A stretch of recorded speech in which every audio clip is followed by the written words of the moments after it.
Welcome to our rundown of the most important topics from March 26th, 2025. Let's dive right in. From international naval exercises to potential interest rate cuts, and from controversial budget cuts in the UK to landmark cases before the US Supreme Court, we've got a lot to cover today. Plus, we'll end on a slightly lighter note with a heartening initiative from India. So buckle up, because we're about to navigate the choppy waters of current events, and as always, there's a non-zero chance of me getting needlessly and perhaps aggressively passionate about maritime metaphors. India and Tanzania are set to co-host the AI Kima maritime exercise in April 2025.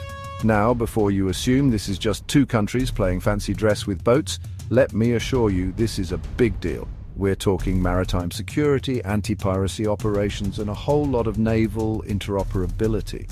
This exercise underlines India's commitment to its Indian Ocean strategy and strengthening ties with key African nations.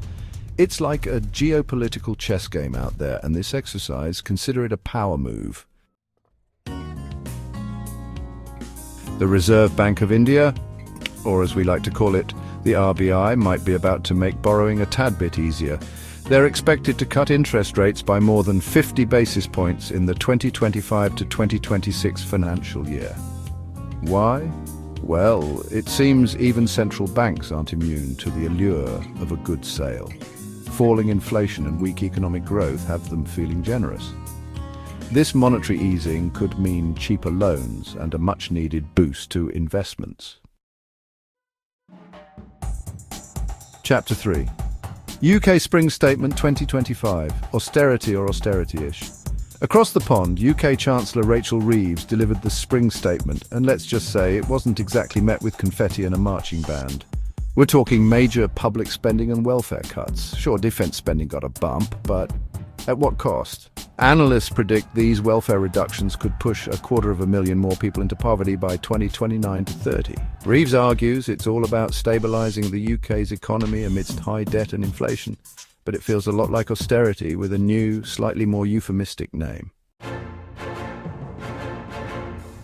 Chapter 4. US Supreme Court, brace yourselves, big decisions incoming.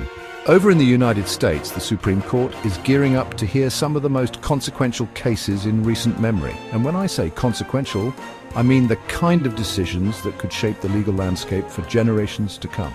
We're talking gender-affirming care for transgender minors, gun control regulations, online pornography laws, religious rights in taxpayer-funded schools, and workplace discrimination. These aren't just legal cases, they're powder kegs of social and political debate, and the Supreme Court is holding the matches. Chapter 5. Balpan Ki Kavita, India nurtures young poets. Finally, let's end on a more uplifting note, shall we? India is launching a beautiful new cultural program called Balpan Ki Kavita, which translates to Poetry of Childhood. This initiative aims to promote poetry among children, encouraging them to embrace their literary creativity and explore the richness of language. It's a heartwarming reminder that even in a world often dominated by headlines about economic woes and political battles, there's still room for the arts to inspire and uplift us. And that's all for today's top headlines. We've covered everything from naval exercises in the Indian Ocean to potential interest rate cuts in India, from controversial budget cuts in the UK to landmark cases before the US Supreme Court, and finally, to a heartening initiative promoting poetry among children. It's a lot to digest, but hey, staying informed doesn't always come easy. Just remember there's a whole world out there grappling with complex issues and striving for a better tomorrow.